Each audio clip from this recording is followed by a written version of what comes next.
Carla Burnier. Carlita, buen día. Muy buenos días a ti. ¿Todo bien? Muy bien. Bueno, Carlita, tenés un invitado, trajiste un invitado, presentalo y bueno, y comencé el diálogo. Así es, Atilio, así Vamos. es. Bueno, darle la bienvenida acá a la audiencia, a nuestra columna ambiental y por supuesto recibir a mi invitado hoy de este día, de este jueves, de esta columna ambiental.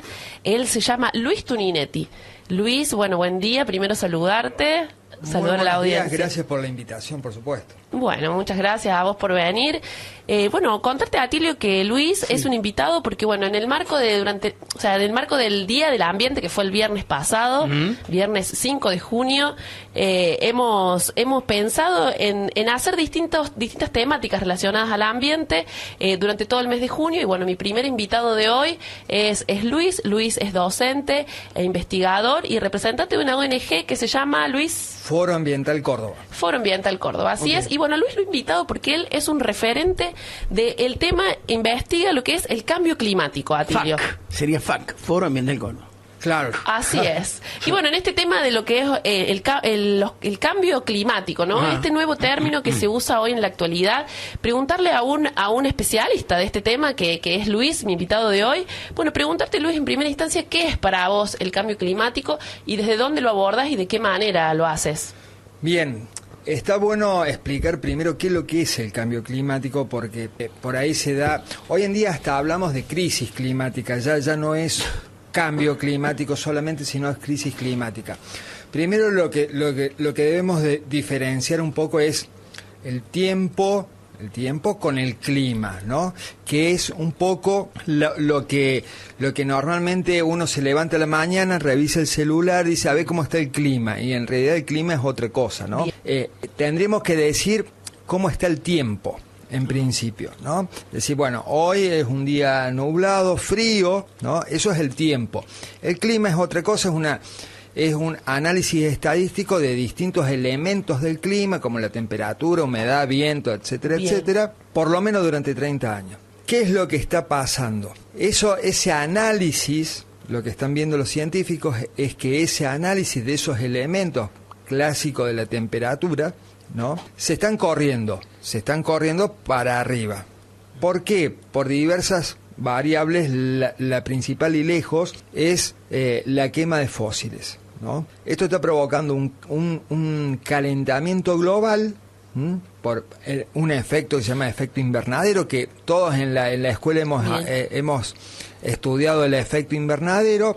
Ese efecto invernadero está provocando un aumento global de las temperaturas, y ese aumento global de las temperaturas está provocando un cambio climático. Es decir, ya no es solamente la temperatura, sino que estamos en presencia de distintos tipos de fenómenos meteorológicos más severos que lo que deberíamos tener. Eso es el cambio climático o la crisis climática. ¿Por qué crisis y no cambio climático? Porque la urgencia de lo que estamos viviendo a escala internacional amerita ya otra categoría que no es un cambio nada más. Bien. ¿No? Nosotros, afortunadamente en Córdoba, tenemos otras variables, pero en lo que es, por ejemplo, concretamente hoy en día en Europa, la están pasando verdaderamente mal, ¿no? Verdaderamente mal. Bien, esa imagen que estamos viendo en el streaming. Esa imagen de... ¿Participaste? Sí, es una charla que organizó la municipalidad de Villa María hace un par de años, o el año pasado, para los colegios. Eso era para los colegios. Está bueno. Bien. Muy bien. Bien, bueno, Luis, qué interesante lo que nombrás, porque, bueno, justamente tiene que ver con conceptos nuevos, y esto del cambio y la crisis climática nos invita a pensar de qué manera nosotros podemos participar. Bueno, nosotros nos conocemos de las organizaciones, de los espacios donde se charlan estos temas y de qué manera podemos aportar. Vos recién nombrabas que participas de un foro, de una ONG. Bueno, contarle un poco a la ciudadanía tu vida personal, de alguna manera, porque yo he visto entrevistas tuyas personales donde, bueno, vos das charlas, siempre estás parado al frente de personas donde de alguna manera reciben tu información, y a mí me gustaría que esta entrevista sea un poco más personal, como, bueno, ¿qué es lo que a vos realmente te conmueve o por qué has elegido este tema para difundir, para divulgar y para investigar, ¿no? Hace exactamente 30 años, 1996, que soy activista. Bueno, mi edad, podemos decir. Yo tengo 30 años. 1996. Empecé con un viejo conocido de Villa María, José Luis Hernández, que hoy está dedicado, exactamente, se dedica al turismo, pero en ese momento él tenía una fundación que se llamaba FUNECA. Sí. Fue la primera organización ambiental de Villa María. Él desde un rato antes, 1994 aproximadamente, una fundación. Hace 32 años. Exactamente, y ahí arranqué yo, primero siendo socio de FUNECA, después me fui interiorizando un poco más, pero todo salió, yo iba al Colegio Belgrano, en la secundaria, y al frente del Belgrano, ahora está todo edificado, pero era un descampado donde iban los circos en ese momento, donde ahora es en el Boulevard Sarmiento, al fondo. Antes iban al frente del colegio, en el barrio San Justo, exactamente. Todo eso era un descampado y ahí estaban siempre los circos. Y nosotros veíamos el atrás de los circos, porque la parte de atrás daba el colegio, recién inaugurado. Y el primer acercamiento que yo tengo memoria era ver a los que hoy en día ya no existen más, los animales. Los animales encerrados, los tigres, leones, lo que sea, encerrados en las jaulas. Y eso, claro, yo tenía 15 años aproximadamente en ese momento, y yo me cuestionaba, eso era algo normal en esa época. Hoy afortunadamente esas cosas están prohibidas en Villa María, por lo menos. ¿Los circos no laburan más con animales? No, ya no laburan más porque prácticamente todas las localidades... Se acabó. Y ese fue mi primer acercamiento a decir, cuestionar eso, a decir, ¿por qué pobre bicho tiene que estar toda su vida encerrado entre una jaula de 3 metros por 2? Claro. En vez de estar en su hábitat natural. Claro, comenzamos a trabajar con José Luis. José Luis ya después de un tiempo se alejó un poco de lo que era la cuestión ambientalista, ya había cumplido su ciclo, quedé yo a cargo de FUNECA, pero lo que pasa es que era una fundación, eran otras cuestiones legales, la dimos de baja, porque la cuestión institucional no es menor, ¿no? O sea, requiere todo un trabajo... laburo administrativo muy grande, y después formamos Ecositio durante muchos años en Villa María. Fue una organización medianamente fuerte en ese sentido, y por circunstancias de la vida, los distintos miembros en todo ese proceso también yo entré a dar clases en la licenciatura en ambiente, hace un par de años en medicina en la universidad, y por cuestiones de la vida, los distintos miembros de Ecositio ya se fueron disgregando, y cuando uno ya tiene que, empujar solo una maquinaria se hace complicado, ¿no?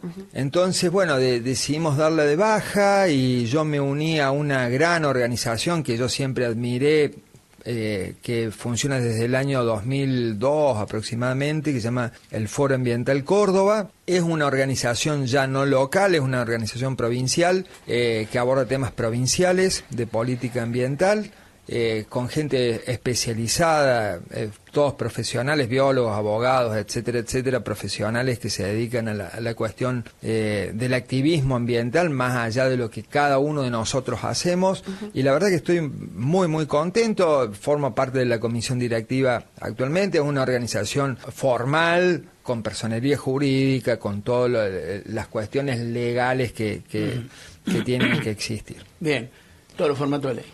Sí, qué bueno que estés contando esto, porque nunca habíamos charlado de tu trayectoria y tu historia, y me parece muy interesante. Le mandamos un saludo a José Luis, que yo he trabajado en su patio siendo jardinera, así que lo conozco de ahí.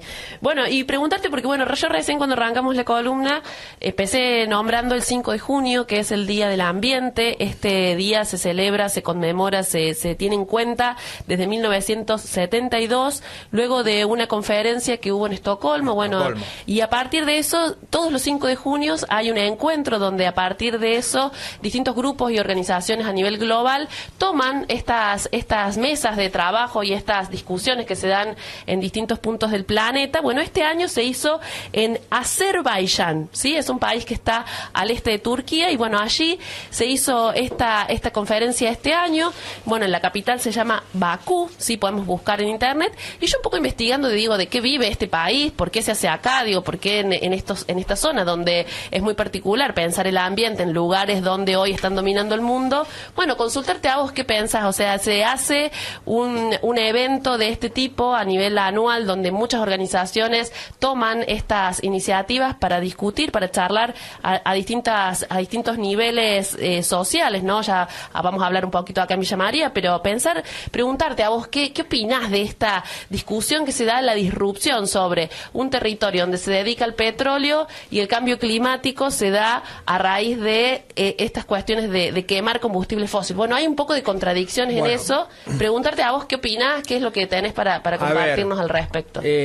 Casualmente yo, mi fuerte dentro del gran paraguas que es el cambio climático es la política climática, dentro del gran paraguas que es el cambio climático. ¿Qué es lo que considero yo? Cuando uno va, se llaman las cumbres de las partes, todos los años se juntan para debatir sobre cambio climático. Este año va a ser en Turquía, aproximadamente a finales de noviembre, y pasa una cuestión.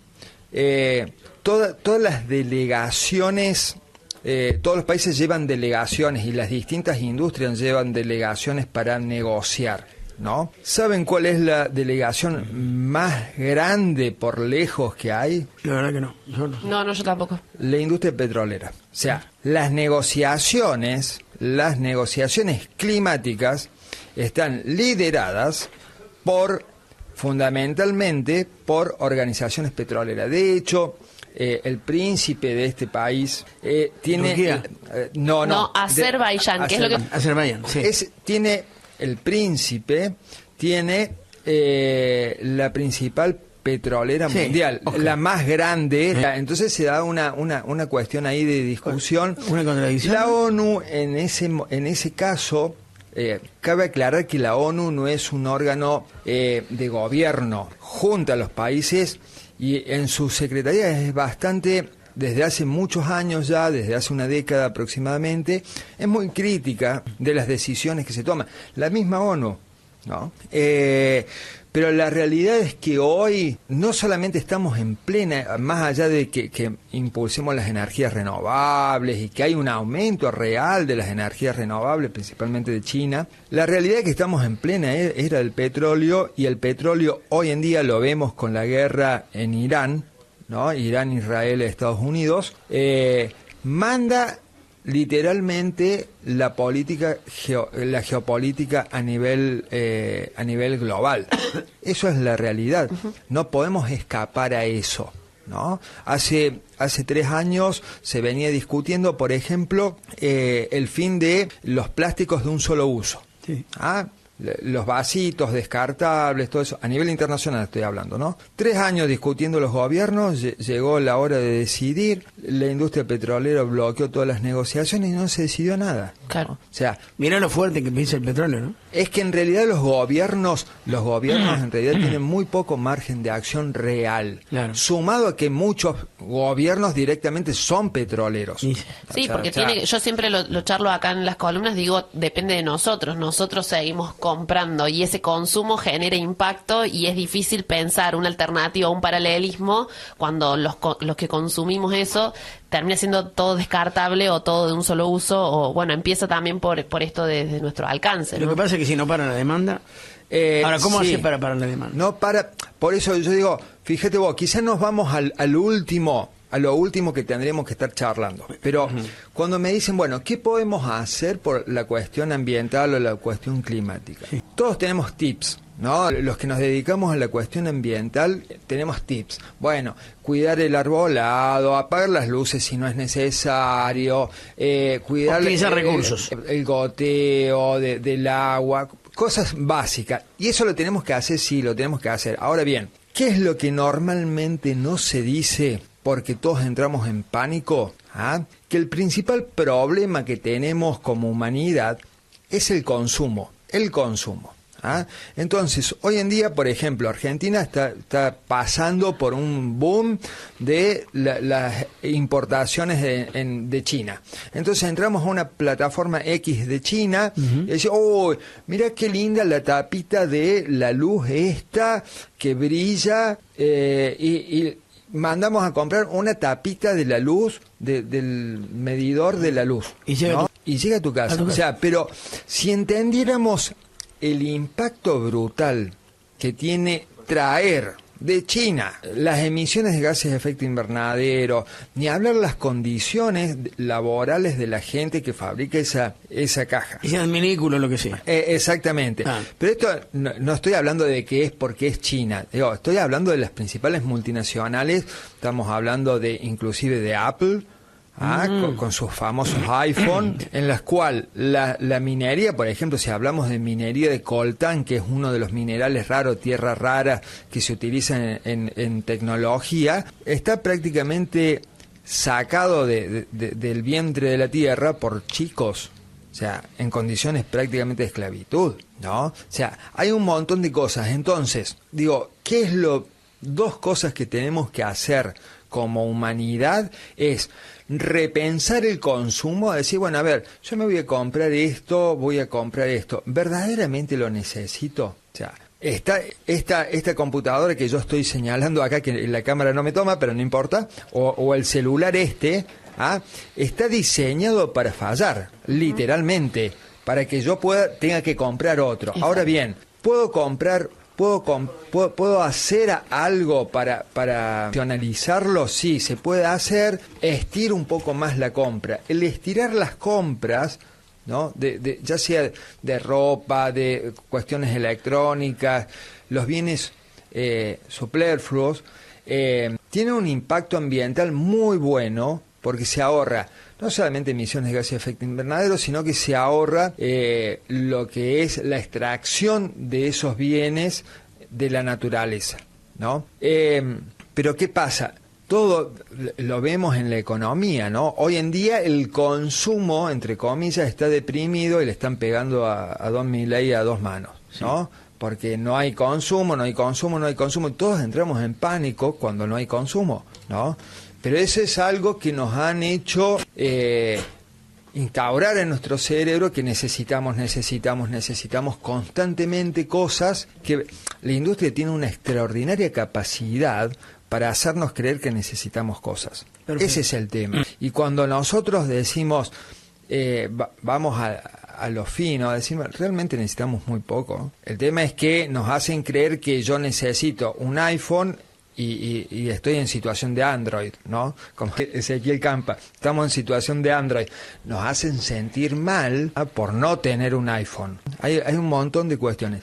Esa es la primera, que es el tema del consumo, y la segunda, tenemos que exigir como ciudadanos a nuestros gobernantes, a los distintos niveles, acciones concretas.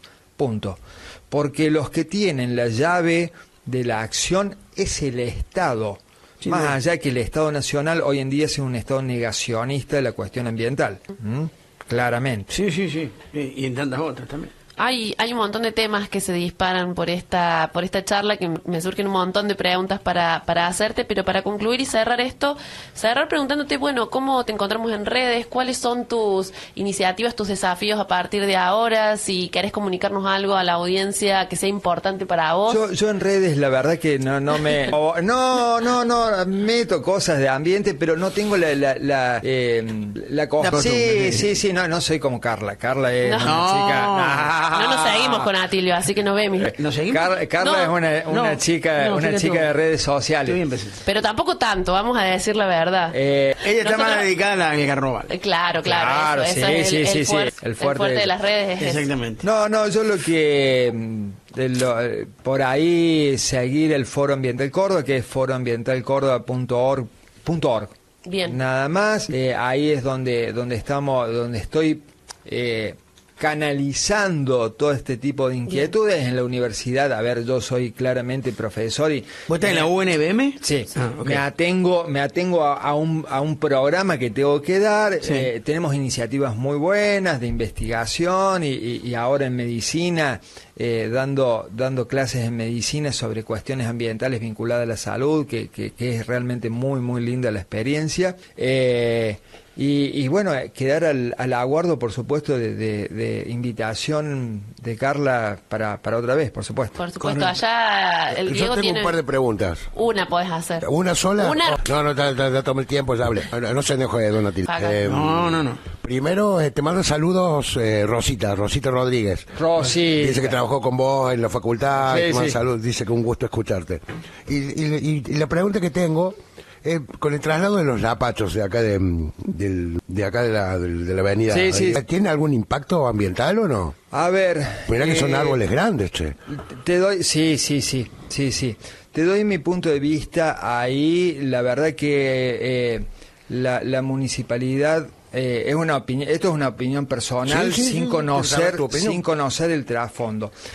Salió en los medios, periodistas que han tomado el asunto. Han relevado que, bueno, el discurso de la municipalidad es que fueron trasladados. Sí. Después se supo que los vecinos están diciendo no, por lo menos los primeros fueron achados. La municipalidad ha mostrado algún tipo de fotos. Sí me parece que la municipalidad está priorizando en estos momentos la cemento, obra, claro. en un sentido netamente técnico de obra, sin pensar por ahí en algunos aspectos que podrían mantenerse en la cuestión ambiental. ¿Qué digo? No pasó solamente con el centro de transferencia, sino que pasó con ahí la bajada de la playa inclusiva. Sacaron un par de sauces, la verdad que totalmente al vicio, para hacer las rampas. Es decir, toda la obra, hoy hay una concepción de lo que es las obras públicas, es tratar de mantener el arbolado público, ¿no? Porque el arbolado público pasa a ser, en este contexto de crisis climática, quizás el principal recurso que tenemos para enfriar las ciudades, Claro. ¿no? Y está pasando también, si nos vamos a lo que están haciendo en el río con los miradores, y está bueno, pero ojo, están también interviniendo las islas, ¿no? Con lo cual también hay un impacto, es decir, hay una suerte de mirada en la municipalidad en estos momentos, desde mi punto de vista, netamente técnica, para hacer obras sin respetar algunos otros principios básicos.